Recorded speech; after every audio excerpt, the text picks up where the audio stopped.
All maintenance responsibilities, whatever the season, continue to go on. I mean, there's still always sweeping that needs to take place. There's construction projects going on that they oversee.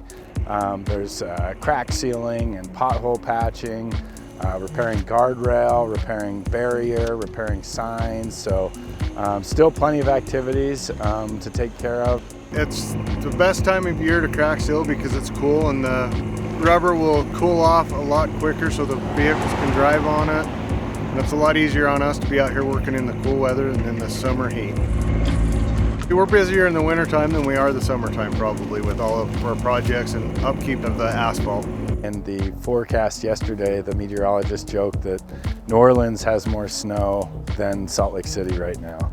And has gotten more snow through the year, 6 inches versus 10 inches. So kind of a crazy year that way, but it could change on a dime here.